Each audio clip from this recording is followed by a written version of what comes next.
For a long time I was thinking of doing a movie in which a community goes crazy.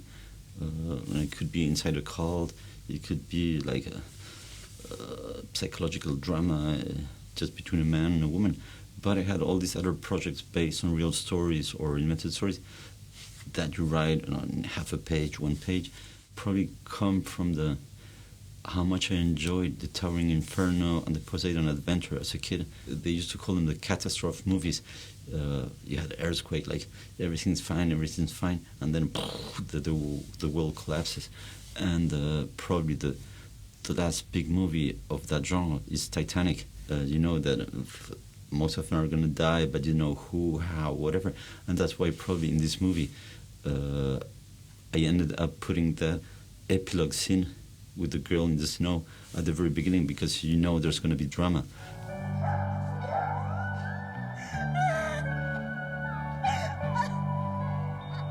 Most people over a certain age who usually start meeting these kind of situations on your 20s, in which people are drunk around you or they're wasted, and the nicest people can turn into psychopaths. Qu'est-ce que tu vas faire, hein? Qu'est-ce que tu vas faire?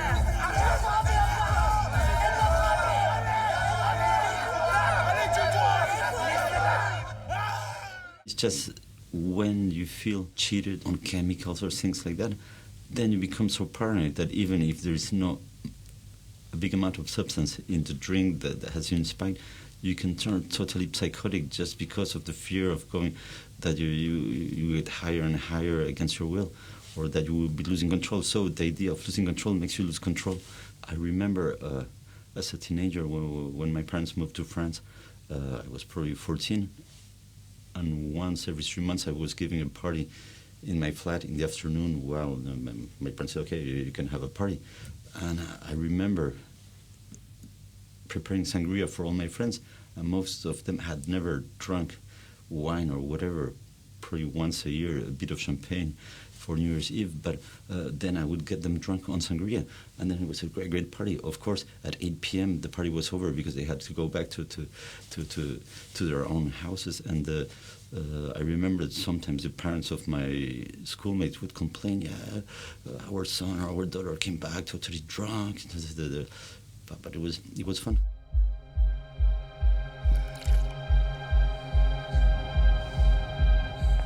I don't like movies in which the good people are good, the bad people are bad. I like when every single character has traumas, has desires. We're not the same person according to who we have in front of us, and we're not the same person in different situations. They say that if you're in the middle of a war, the best of you can come out, or the worst of you can come out. Some people are more empathetic, some less. In the second half of the movie, what looked like a 23 persons community becomes like a broken community with small groups fighting against the others.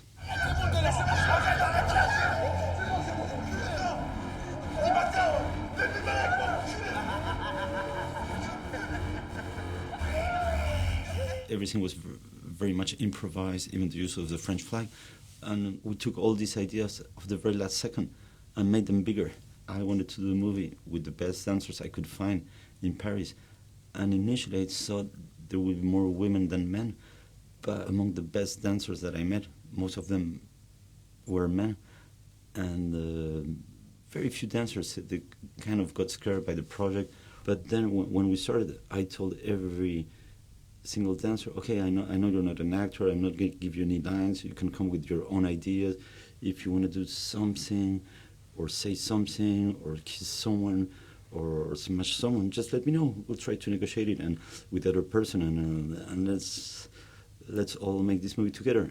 And at the end of the movie, for example, there is a title card, which makes sense. It's life is collective impossibility. But the truth is that the movie proves the contrary, because it's my most collective movie ever. I really enjoyed shooting a movie in one single set, because you don't lose time every morning with the trucks, with the lighting. Mostly when you shoot a movie, you're moving from one set to another one every 2 days, and it takes you like at least 6 hours to start working. In this case, we would say every day. It was funny to see the movie evolving. We'd say, oh, today we're going to shoot this scene, and then we watch with all the dancers, and does anybody have a good idea for the next take?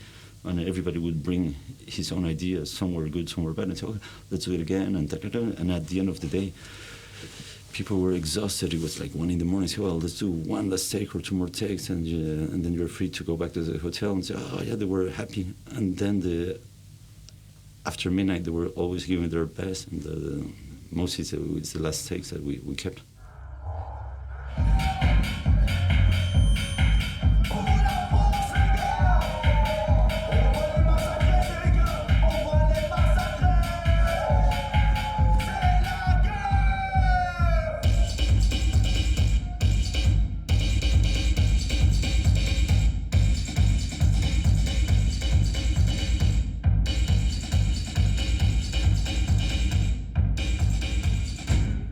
Times have changed. Things that were easy to put on a screen in the 70s, in the 80s, now seem like shocking.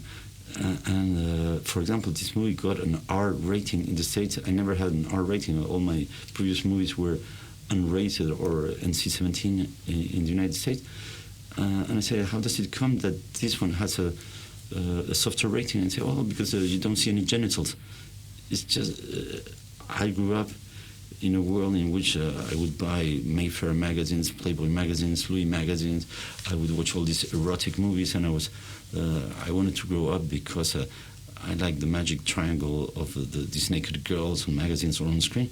And now all that has vanished, and people got used to see violence on TV, real violence, wars, on the net, and also on cinema. But there is something about the reproduction of the human being in his real nature, naked, or even in his desires, that turns sick. The movie is accessible because there is no sex in it.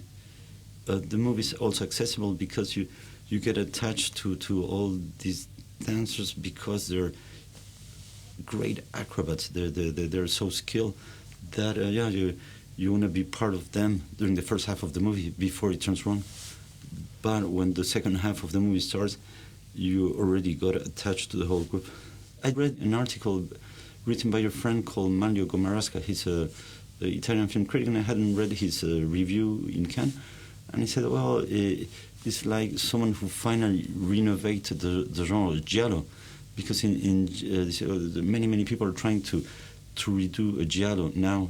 Giallo is the genre that started with Mario Bava and Dario Argento, in which you have an unknown killer stabbing women or killing mostly women, and then at the end of the movie you understand who was the person behind those POVs of people getting killed.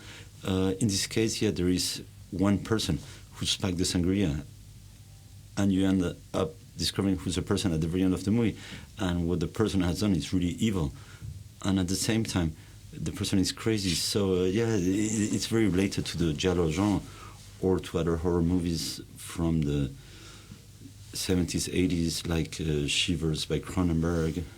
But I like it because it looks all natural, it looks all fresh, and at the same time behind there is like I would say almost an Agatha Christie's structure.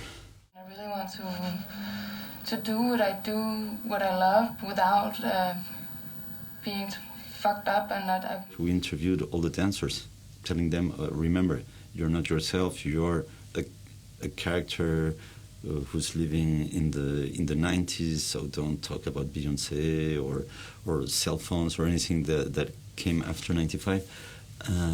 And in the editing room, I had those casting sessions. And say, how can I make it look better? And say, of course, let's pretend it's inside a TV from the 90s, and so I can put all my favorite books of that time when I was 20, and my favorite movies that inspired probably parts of the movie. So I did not need to put special thanks to Dario Argento, to Kenneth Sanger, who did the inauguration of the Pleasure Dome, that's also linked to this movie, or to Zulawski for Possession. So why don't we just put the names of all the movies that have some link and can tell you where this kind of project came from? And what I also liked is that in France, when they were releasing those movies, they were rechanging the titles. So you can see one American movie. There's just one American movie. It's Eraserhead, and it's called Labyrinth Man. Possession is called Possession, and there is a movie that a friend of mine made, and it made me so happy when it came out, because I said, finally in France I have a director that I can relate to. It was Viber Boy by Jan Koonen.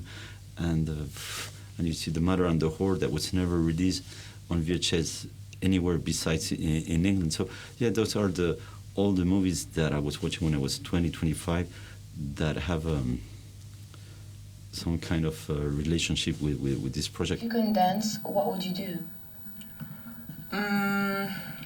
Angst, that in French is called Schizophrenia, was probably the last movie that to be banned in France for extreme violence. It was never released theatrically, and it was just put on VHS. And I remember when I discovered that VHS, I was showing it to all my friends over and over, and it was a French dub version. But probably I've seen that movie 60 times, and I tried to have it released in France for years, and people were still afraid of the movie. And finally, it ended up being released in the States. It's a masterpiece. And for example, there's one thing that for sure I took from that movie, is that the camera movements are incredible and relentless. They last for the time needed to make the situations get scarier. And you can also see the influence of Possession in the movie. You can see the colorful dance horror movie that this one is in Suspiria.